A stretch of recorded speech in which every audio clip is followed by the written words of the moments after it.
more specifically to the last match, what can you take away from Sporting KC playing in Toluca and now having to travel out here?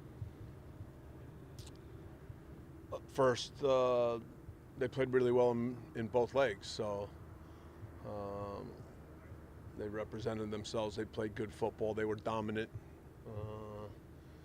and now they move on to the next round. And we knew that going into this thing that Kansas City was taking it very seriously, and it showed in the way they went about things against Toluca. They'll arrive here today. They've got a lot going on because they also then will need to turn around quickly and be in Panama for the match on Tuesday. So that part of the schedule is difficult. They've got a deep squad. We'll see what they choose to do in terms of selection.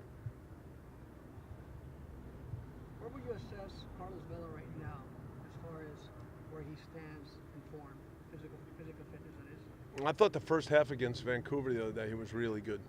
Scored an excellent goal. Really moving well, dynamic. So I think he's ready to start the season.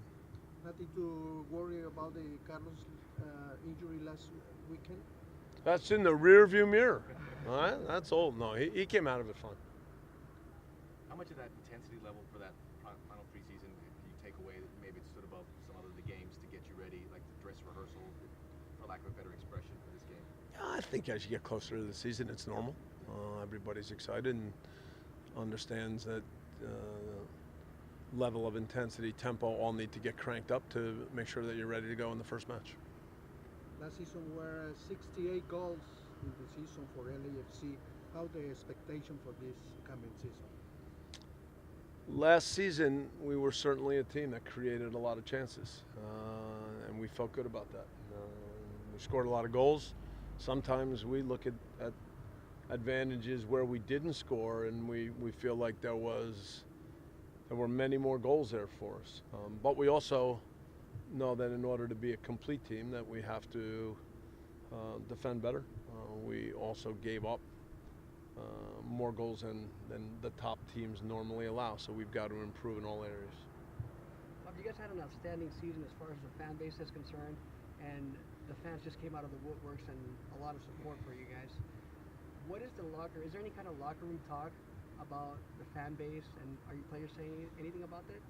Oh, all the time. I mean, look, we had a lot of members from the 32-52 here watching training the other day. So every one of us that's part of LAFC is proud of the connection that we have with our supporters. When we walk into the stadium and we see them and when we hear them, we appreciate how much they bring, and we always want to make sure that they know that. So yeah, we're incredibly lucky to have the connection with our supporters that we have. Well, after today's training, do you know what your starting 11 will be for Sunday, or is there still some adjustment you need to make?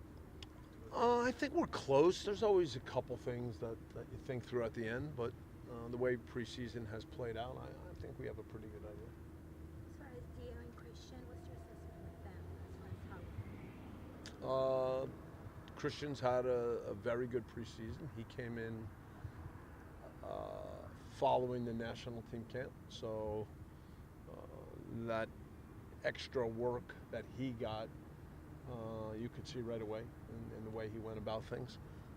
Dio had a abdominal hernia surgery, I think, in the off season, so he came in, and in the early weeks we needed to go a little bit slower, but he's really put it in another gear in the last week to 10 days. So both are doing well. Who do you expect to get that starting position? I'm not sure. That's one of the things that's still being discussed. Are there any players ruled out for Sunday's game confirmed? There are players that are back in full training that still need more time to be ready. And then the one player who's still there's two players that are not in full training right now, and that would be Alex, Guido, and Andre Horton. Thanks, guys. Okay, thank you.